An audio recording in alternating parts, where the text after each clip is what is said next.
So what is psychosomatic illness and why is there so much stigma around it? By definition, psychosomatic means that something in the mind or in the emotions is causing or affecting a physical ailment. So if the doctor says to the patient, I don't think there's anything wrong with you, I think your problem is psychosomatic. Now, part of the trouble is the way this message is delivered.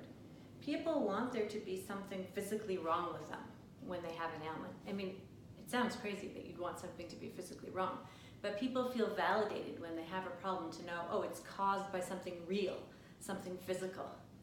But that really just discounts the whole notion that the mind and the body are not separate. So if you have an extreme conflict or an extreme stress in your life, for sure it's going to show up in the body. That's the very nature of how we work.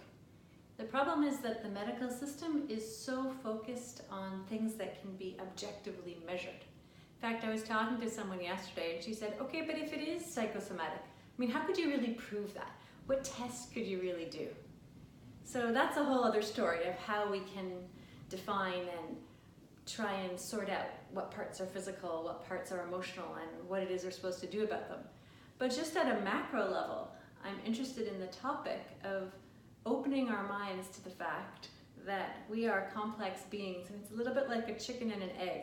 Even if you do find something that's objectively physical, who's to say that that didn't get caused by an ongoing emotional stress, or vice versa? So there's really no delineation.